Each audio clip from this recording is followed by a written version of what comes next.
अस्सलाम वालेकुम, मैं हूं अली सरवर और मेरे साथ जो शख्सियत मौजूद हैं उनका मैं पहले ताल्लुक़ करा दूं। Advisor to chief minister Sindh रहे हैं और साबिक मेंबर सूबाई असम्बली किस तारुफ के मोहताज नहीं, मारूफ कानूनदान मोहतरम जनाब डॉक्टर महफूज यार खान। अस्सलाम वालेकुम। बहुत शुक्रिया सरवर, आप खैरियत से हैं? बिल्कुल ठीक सर, आपसे बात इसलिए हाजिर हुए कि कुछ चीज़ें जो आपने मेरे प्रोग्राम में भी कही थी वो तमाम की तमाम दुरुस्त साबित हुई हैं। अब ये समझ में नहीं आ रहा लोगों को, मैंने कहा आपसे के ज़रिए ज़रा सा आसान करा लें इसको हम कि आपकी पार्टी गवर्नमेंट में है भी और नहीं भी।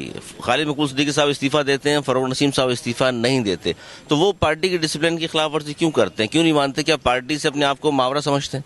मुत्तहदा कौमी मूवमेंट पाकिस्तान के कोटे पे मोहतरम जनाब फरूक नसीम साहब वज़ीर नहीं बने, बल्कि वो इमरान खान साहब की अपनी कैबिनेट के वज़ीर हैं और हम उनसे इस्तीफ़ा ना हमने कहा है ना हम लेना चाहते हैं। वो उनकी मर्ज़ी है, वो पाकिस्तान के एक बहुत बड़े कानूनदान हैं। उनको कानूनी मुशगाफियों को सामने रखते हुए इस बात का फैसला खुद करना है कि आया इज़्ज़त नफ्स ज़रूरी है या वजारत। अच्छा, आपने कहा, मेरे प्रोग्राम में आपने ये भी कहा था कि देखिए जी, हम तो डिसऑन करते हैं फरूक नसीम साहब को, हमारी पार्टी से ताल्लुक नहीं है, उन्हीं के आदमी हैं वो जिनकी वकालत कर रहे हैं। आज भी इस बयान पे कायम है या नहीं आप? सर, आज मैं उनको ओन करता हूं, चूँकि मुत्तहदा कौमी मूवमेंट पाकिस्तान के रुकन की हैसियत से, MPA की हैसियत से मैंने इनको अपना वोट कास्ट किया और ये मेरे वोट से सेनेट पाकिस्तान में पहुंचे हैं। तो मैं तो कम से कम इस बात को क्लेम करूंगा ना कि मैंने बगैर पैसों को वोट दिया था। अच्छा, लेकिन एक बात है, आपने जिस तरह कहा था कि हमारे आदमी नहीं है, लेकिन अभी गवर्नमेंट में आप हैं या नहीं? क्योंकि खालिद मकबूल सिद्दीकी साहब ने इस्तीफा दे दिया, दूसरे वजीर बदस्तूर मौजूद हैं, आपके मसाइल भी यूं ही मौजूद हैं, तो फिर इस्तीफा खालिद मकबूल सिद्दीकी साहब को वापस ले लेना चाहिए। अगर आपने रहना भी है वजारतें लेके और बाहर भी बैठना है, अवाम को क्यों बेवकूफ़ बनाया जा रहा है? नहीं, अवाम को तो हम बेवकूफ़ नहीं, हम अवाम को हक़ाइक़ से आशना कर रहे हैं। मुत्तहदा कौमी मूवमेंट की राब्ता कमेटी जो है मजाज इदारा है, राब्ता कमेटी ने इस बात का फैसला किया कि खालिद मकबूल सिद्दीकी साहब को वजारत छोड़ देनी चाहिए और खालिद भाई चूँकि कन्वीनर है पार्टी के, उनको पार्टी का काम चलाने के लिए इतना वक्त नहीं मिल पाता है। फिर जो वजारत जो है वो हमारे लिए कोई आम आदमी के किसी सबील का बाइस नहीं बन रही है। तो उनकी वजारत जो है फरूक नसीम साहब की, उससे आपके कारकुनान को क्या फ़ायदा हो रहा है?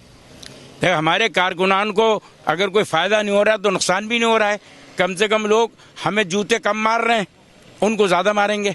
अच्छा, फरूक नसीम साहब को जूते ज़्यादा मारेंगे कि वजारत उन्होंने रख ली और आप पार्टी के सरबराह खालिद मकबूल सिद्दीकी साहब ने वजारत छोड़ दी, फरूक नसीम साहब ने नहीं छोड़ी। तो डॉक्टर महफूज यार खान कह रहे हैं फरूक नसीम साहब को जूते ज़्यादा पड़ेंगे, हमें कम पड़ेंगे क्योंकि हम कम से कम बाहर आ गए। सर, कराची के लिए काम नहीं किया PTI ने, इसलिए आप हुकूमत से बाहर आ गए।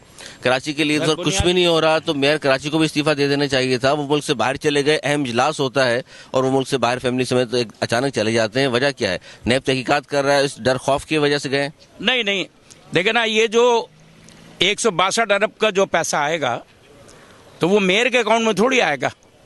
वो जो कमेटी बनेगी जिसमें मुख्तलिफ अरकान होंगे, मेयर तो उसका एक नामनी होगा और मेयर जो भी प्रोजेक्ट्स मंजूर हो चुके हैं, K4 है, सर्कुलर रेलवे है, ये गिलू बिलू लाइनें हैं और उसमें हुकूमत सिंध के दखल हैं, हम तो सिर्फ उसको मॉनिटर करेंगे, पैसा शफाफ तरीके से खर्च हो और इस शहर में पानी मिले, सड़कें बेहतर हों, लोगों को रोज़गार के मौके मिलें और कूड़ा करकट जो शहर से साफ़ हो, क्योंकि हम ये सब कुछ करने में नाकाम रहे हैं।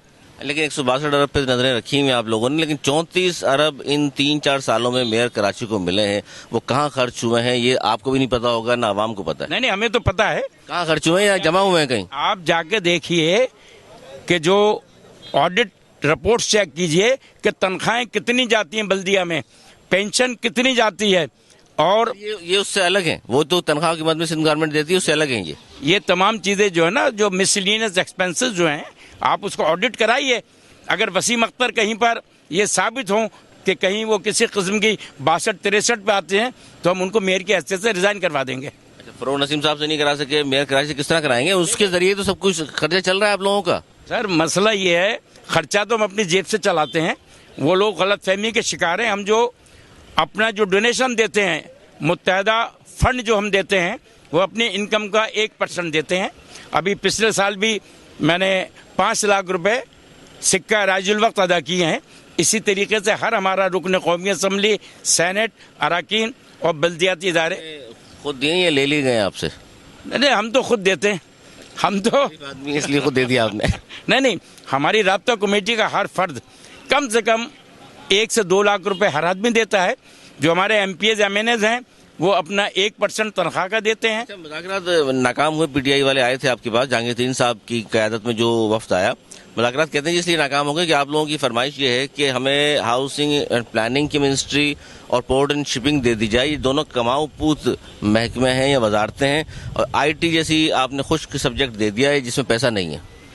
देखिए, हमें तो ये ख्वारी बेकारी अफेयर्स की भी देते थे तो झंडा लगाने के लिए काफ़ी थी। जैसे बहुत सारे वजीर घूम रहे हैं जिनको ये नहीं पता कि सुबह कब होती है और शाम कब होती है। हमें एक ऐसी प्रोडक्टिव मिनिस्ट्री चाहिए थी जो, हमारा कोई गिला नहीं है, उन्होंने खालिद भाई को IT दी। IT में उन्होंने जो कुछ किया है वो रिकॉर्ड पर मौजूद है। और अब भी कोई अगर वजारत होगी तो मैं ये समझता हूँ कि मुत्तहदा कौमी मूवमेंट 1, 2, 10 भी वजारत कबूल नहीं करेगी, इसलिए कि हमने अवाम के सामने रोज़ खड़े होकर इस तरीके से जवाब नहीं देने हैं। हम अवाम को सुरखरू बन के दिखाना चाहते हैं। और देख लीजिए, ये जो हमारे गाले हो रहे हैं, स्पोर्ट्स गाले हो रहे हैं, ईस्ट में हुआ, कल सेंट्रल में था, पूरा शहर वहाँ जमा था। ये हम अपने फंड से, अपने उससे कर रहे हैं। इतने गाले हो रहे हैं, इसीलिए तो नैब तहकीकात कर रहा है, इतनी करप्शन की नज़र हो रहा है, जितने गाले मारे हैं पैसों में, इसका जवाब तो ज़ाहिर आवाम लेगी ना। जितना आवाम तनकीद का निशाना आप लोगों को बना रहे हैं, उसकी वजह यह है कि वजारतें भी ली आपने, कोई फ़ायदा नहीं है आवाम को। मेयर कराची 4 साल से मौजूद है, आवाम को कोई फ़ायदा नहीं हुआ। अगर हमारे अंदर चोर मौजूद हैं तो अवाम उनका पूरा मुहासबा करें, यहीं हाई कोर्ट में खड़े होकर मुहासबा करें।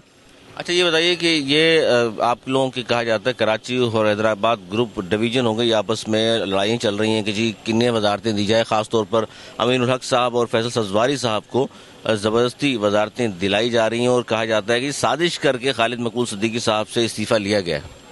देखिए, जब तक मुत्तहदा कौमी मूवमेंट पाकिस्तान की राब्ता कमेटी दोबारा ये फैसला नहीं करती है, उससे पहले अगर कोई वजीर हल्फ उठाएगा तो वो हमारी पार्टी का वफादार नहीं होगा।